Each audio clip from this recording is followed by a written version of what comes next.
vino la arrastrada al Reforma, porque el Reforma no se cansa de enviar a distintos reporteros. No sé si los reporteros ya renuncian por pena y dicen, oiga, ya me arrastró el presidente demasiado. Entonces vino una reportera que no habíamos visto. El presidente, al notar la pregunta con una línea editorial bastante marcada, le dice, ¿de dónde vienes, mija? Del Reforma. Porque antes ni siquiera se presentaban, ¿eh? O sea, yo creo que les dicen ahí sus patrones, oigan, vayan a preguntar, pero no digan de qué medio son. Pero como diría el presidente de la República, te conozco, bacalao, aunque vengas disfrazado. Ya vamos a... Gracias, presidente.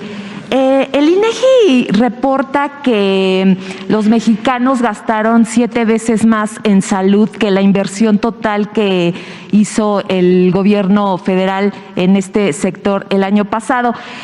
Me gustaría que hiciera una autocrítica del por qué la gente está optando por los servicios de salud privados, si esto deja o demuestra que los servicios de salud públicos aún siguen siendo deficientes e insuficientes.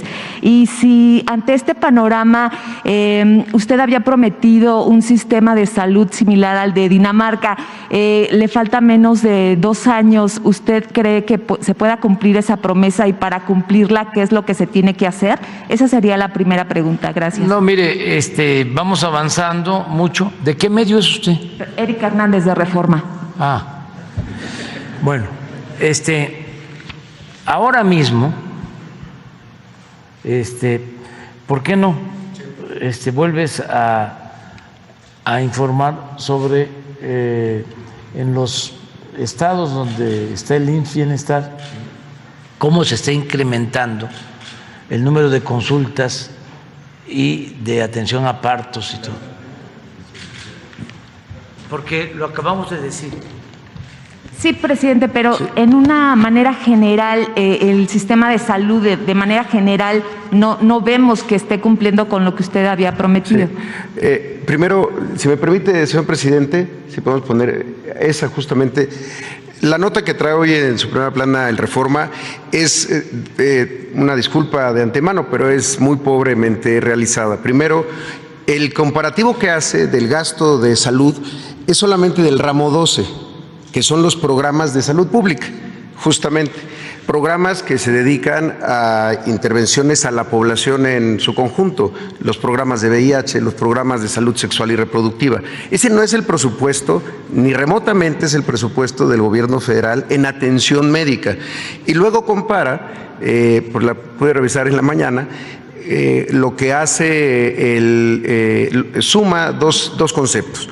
Uno, de la atención de cuidadores en casas y hace ese cálculo, y después hace un cálculo también bastante forzado respecto a cuántas personas derechohabientes del Seguro Social que no utilizaron los servicios del Seguro Social, asume que se atendieron en el medio privado.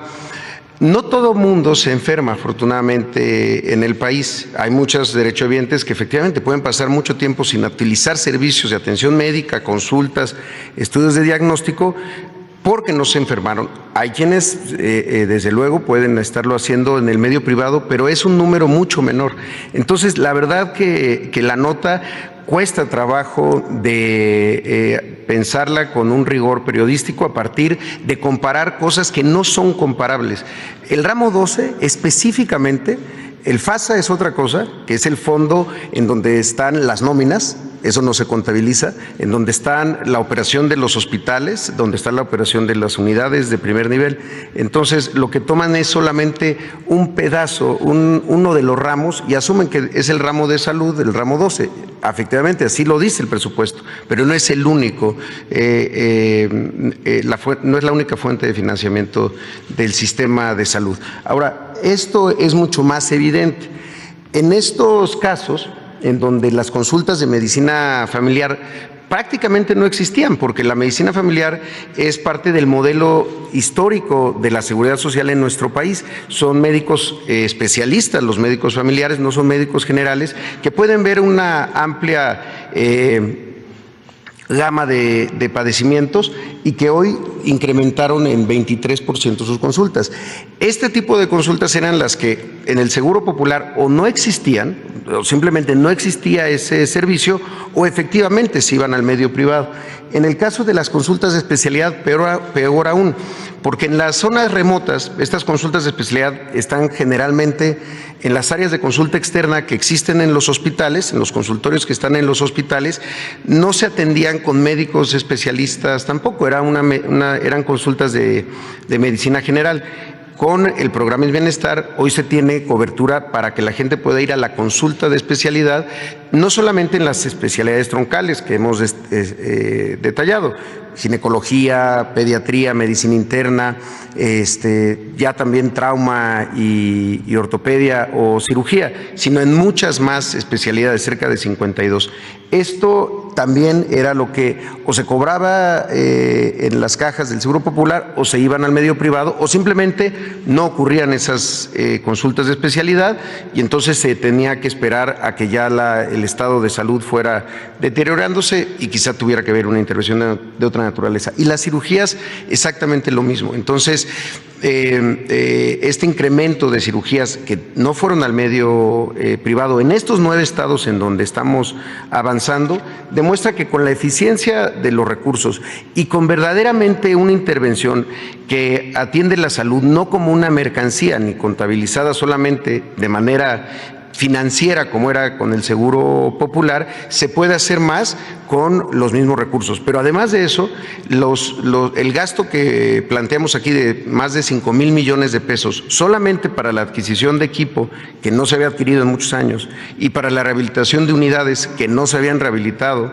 ni atendido durante muchos años, pues es lo que permite tener esta productividad. Entonces, ¿cuál sería la autocrítica o el calificativo que ustedes mismos se dan sobre los servicios de salud? En el caso del IMSS vemos clínicas donde en el servicio de urgencias hay gente que está hasta 3 días sentada en una silla de hierro en el piso.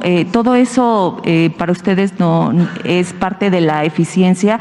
¿O no, cómo se califica todo esto? Y preguntarle al presidente, insistirle si se cumplirá su promesa del sistema de salud como Dinamarca. Gracias. Sí, nada más, es bien importante esto que usted señala. 3 elementos contribuyen a que se tenga la necesidad de seguir invirtiendo. El primero es los 30 años de desatención a la atención primaria de la salud. Es decir, todo lo que se ha defendido sistemáticamente deja de ver que México en 30 años se convirtió en el campeón en enfermedades que se pudieron haber prevenido, en enfermedades crónico-degenerativas, obesidad, diabetes, dislipidemias y demás. Esos 30 años de régimen neoliberal que se defienden con tanta vehemencia, no se toma en cuenta que fueron los años donde se incrementó y se cambió en la atención médica, se hizo un giro y pasamos de atender atención ginecobstétrica, enfermedades de contagio o accidentes, a atender enfermedades que se hubieran podido evitar. El 45% del gasto del IMSS es enfermedades crónico-degenerativas. ¿Cuándo ocurrió este incremento? En los 30 años de este periodo. Segundo lugar, por la falta de inversión. Por la falta de inversión en la atención médica. Es que tenemos hoy una situación de insuficiencia para poder atender, a pesar de que se han incrementado el número de contrataciones de personal médico. Porque ese es el tercer elemento, la falta de formación de médicos especialistas en términos de la necesidad de los propios sistemas de salud. Eso es verdaderamente criminal, que durante 30 años no se hayan formado los médicos suficientes para los que iba a necesitar el mismo sistema de salud.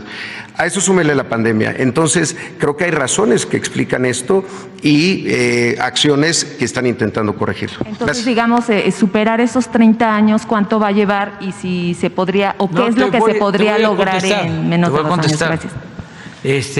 El año próximo, a más tardar a finales, ya tenemos un sistema de salud pública como el de Dinamarca. Y puede ser que mejor. Y te voy a explicar por qué. Vamos a tener un sistema de salud pública como el de Dinamarca, en donde la atención médica, los medicamentos son gratuitos. En Dinamarca tienen políticas que eran completamente inalcanzables en México, porque en Dinamarca, para empezar, no hay corrupción como la que había en México, la que ustedes promovían desde el Reforma y alentaban, porque el Reforma, para tener los antecedentes, porque no puede haber texto sin contexto, lo creó Carlos Salinas de Gortari.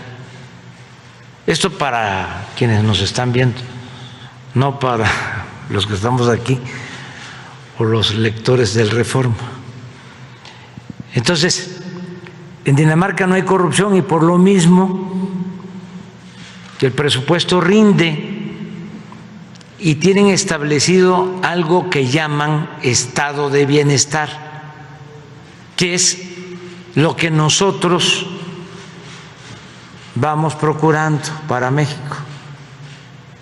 Primero, que no haya corrupción. Y segundo, establecer el estado de bienestar. ¿Qué es en esencia el estado de bienestar? Que la persona tenga seguridad desde que nace hasta que muere, desde la cuna hasta la tumba. Muy contrario a lo que defiende el Reforma. El Reforma no está de acuerdo con el estado de bienestar. El Reforma está de acuerdo con la privatización de los servicios de educación, de los servicios de salud. Para el Reforma permíteme, y para los que defienden ese modelo llamado neoliberal o neoporfirista, la educación y la salud son privilegios, no son derechos. Entonces, vamos nosotros a garantizar, como en Dinamarca, un sistema de salud de calidad para todos. Esto es que van a poder llegar los pacientes a centros de salud que van a estar en buen estado, donde van a haber médicos generales todos los días, donde van a haber medicamentos, pero también van a tener acceso a hospitales de segundo nivel, como aquí se planteó, con especialistas.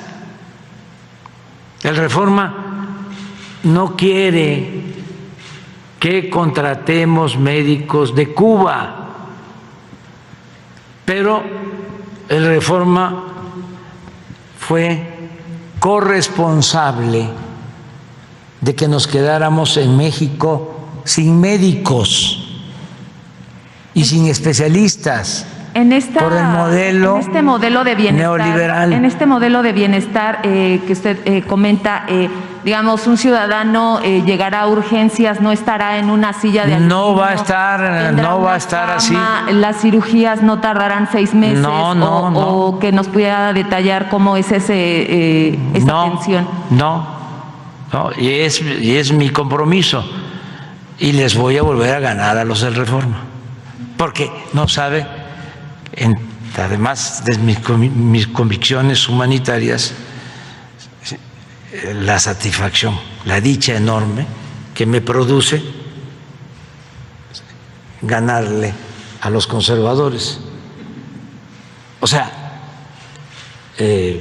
porque es ganarle al individualismo, al egoísmo, ganarle a los que tienen como Dios al dinero, ganarle a la falsedad, ganarle al racismo, ganarle al clasismo. No, si tiene su parte atractiva, decía un maestro, a veces la política cuando es buena, ¿sí?, produce grandes satisfacciones y una de ellas es el poder transformar. Y sí, está el aplazamiento. Va a ser como Dinamarca el año próximo, con médicos, con especialistas, sin que tengan que tardar en ser atendidos, como tú lo estás planteando, con todos los medicamentos y sin pagar, es decir, gratuito todo el servicio, porque eso a los del Reforma les molesta muchísimo, porque ellos no quieren, ¿saben cómo le llaman? No es estado de bienestar ni Dinamarca, eso es populismo, es paternalismo. Entonces, sí vamos a cumplir. Entonces, le dice a Junco, de mi parte, que le vamos a ganar de nuevo, porque ya le hemos ganado varias veces. Gracias. Y aun cuando con su pasquín inmundo todos los días esté mintiendo. Todos los días. Lo de hoy yo no lo sabía, pero es una mentira. Pero diario. Yo no sé qué le pasa, por qué está tan enojado. O sea,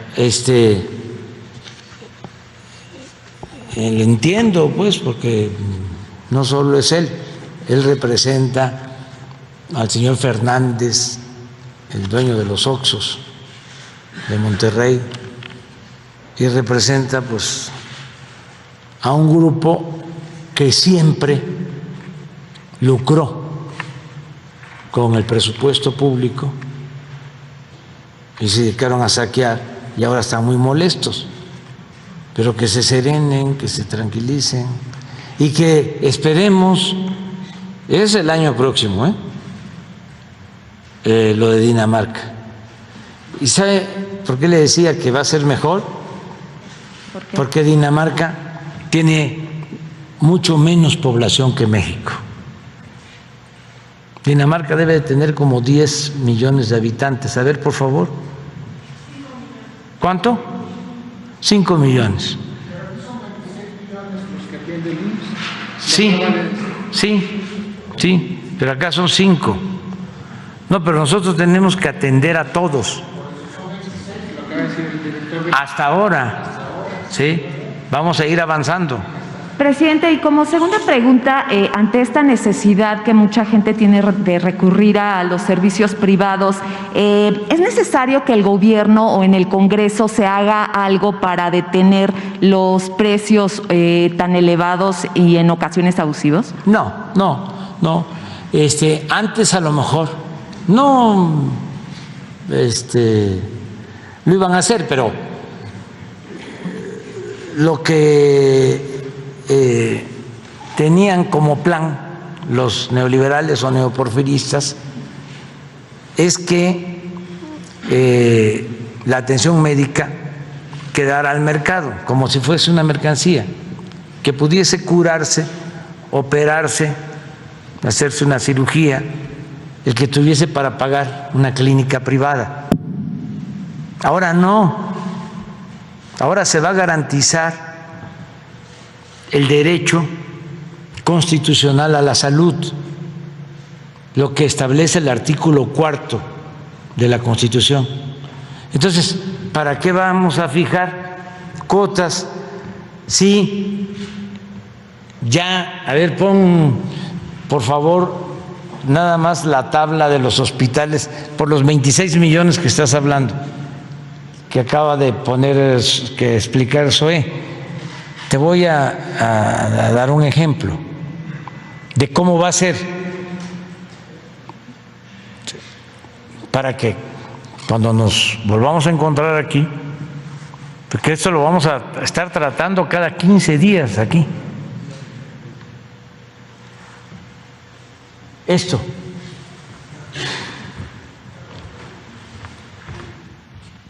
Son 24 estados. En estos 24 estados, estos 330 hospitales y en 8.079 unidades médicas rurales,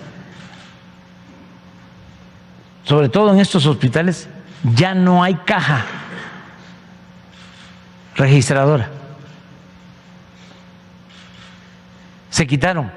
A ver, pon la otra lámina. No se cobra. Entonces, ¿para qué vamos a fijar tarifa? El que tenga posibilidad de hacerlo y quiera ir a un hospital privado, lo puede hacer.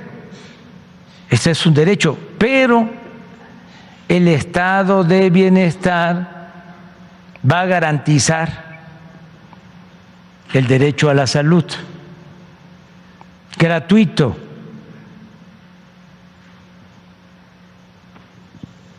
Es esto. Todas son las cajas. ¿Cuántas? Que se han quitado. Puedes ir a un hospital. Y esto lo saben las enfermeras y lo saben los médicos y están muy contentos y nos están ayudando mucho, como siempre, los trabajadores de la salud. Presidente. Y es un proceso que se había dilatado, porque tú hablaste de tiempo, porque lo íbamos a hacer desde el inicio del gobierno, pero se nos vino la pandemia y tuvimos que atender la emergencia. Pero ahora que afortunadamente está bajando el número de contagios, ya estamos en este plan. Y a esto es a lo que yo me refiero cuando hablo del estado de bienestar, para garantizar a todos los mexicanos el derecho a la salud y el derecho a la educación, que es lo mismo. ¿Qué es la educación? ¿Por qué no tenemos médicos? Porque rechazaban a los que querían ingresar a las escuelas de medicina con la mentira, y el Reforma nunca dijo nada de esto, con el pretexto de que no pasaban el examen de admisión. Y eso no es cierto. No es que no pasaran el examen de admisión, es que no había cupo porque no había presupuesto para las universidades públicas, porque lo que querían era que estudiara el que tuviese para pagar colegiatura. Entonces, ¿qué pasó con el tiempo? Lo que ya explicó Zoé. Y esa irresponsabilidad, pues tampoco se señala en el Reforma, que no tenemos los médicos ni tenemos los especialistas que necesita el país por esa absurda política privatizadora que impusieron en materia educativa. Entonces, como se están llevando a cabo todos estos cambios, por eso pues hay la molestia del Reforma, de todos sus articulistas, sus caricaturistas, yo creo que menos los trabajadores, porque esos, aunque sean callados, pues se dan cuenta cómo viven sus jefes y por qué están enojados con nosotros. Presidente, ya por último, insistir en este tema de la magistrada Esquivel. Ya estamos a martes, pareciera que no, el órgano interno de la UNAM encargado de realizar la investigación y entregar un resultado no estará listo el 2 de enero. ¿Usted consideraría que la Suprema Corte debería tomar cartas en el asunto sobre la maestra Esquivel? ¿Ella debería de separarse del cargo o qué tendría que suceder? Realizarse la y elección. el Reforma pues también está en contra de la maestra Esquivel. El Reforma lo que quiere es que quede de presidente de la Corte el más rico de los ministros. Y como el Reforma pues investiga, ¿no? Estoy seguro de que ya al mediodía ya vas a ver quién es el más rico de los ministros. Así como el Reforma informó, ¿no?, de que el secretario de Seguridad Pública de Felipe Calderón, García Luna, estaba vinculado con el cártel de Sinaloa. Y así como le ha dado seguimiento a todo el juicio de García Luna, así como todos los días se ocupa de nosotros,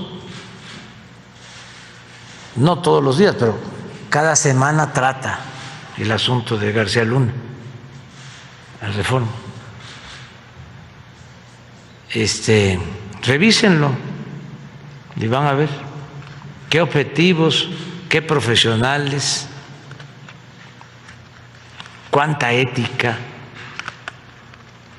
¿sí?, qué cercanos están al pueblo de México y qué distantes están de la oligarquía y de la banda de malhechores que se sentían dueños de México. Ya me voy, te quedas para mañana, vamos a desayunar. Adiós, adiós. Así culminaba esta conferencia matutina, amigos, amigas. Ustedes lo tienen. Desde mi punto de vista, con todo el respeto del mundo, saben que soy pro 4T. Yo creo que para llegar a ser como Dinamarca, se tendría que cambiar la forma de pensar y de atender del personal, porque no únicamente es si hay o no médicos, especialistas, medicinas, están los hospitales. Yo creo que el punto focal es la atención humanitaria a la gente, que más allá de regañarlos, de estarlos correteando, de tener malos modos, el tema de tratar bien, sobre todo a los adultos mayores, es fundamental y pocas veces ha tocado en conferencia matutina. Yo creo que vendría bien una capacitación a fondo del trato al ser humano, porque mucho se habla de todo lo demás, pero poco de lo que siente la gente cuando es despreciada, cuando le niegan una consulta, cuando le pasan a lo mejor una mala cara. Entonces, desde mi punto de vista, creo que el presidente tiene muy buena propuesta, pero en el fondo, ojalá me equivoque, no sé si logremos ser como un país primer mundo en tema de salud. No es culpa del presidente, por supuesto, él está luchando para que se mejore esa situación, pero al final lo más importante es lo que piense la gente, que va tanto al ISSSTE como al IMSS, y que nos digan cómo le está yendo y cómo creen que sea el próximo año. Lo más importante es conocer tu punto de vista. Soy Filipo Beltrán con este programa informativo. Si te gusta el canal, suscríbete, activa la campanita y te recordamos que un México informado siempre es un México mejor. Que tengas excelente 27 de diciembre. Regresamos más adelante después de nuestro almuerzo. Hasta la próxima.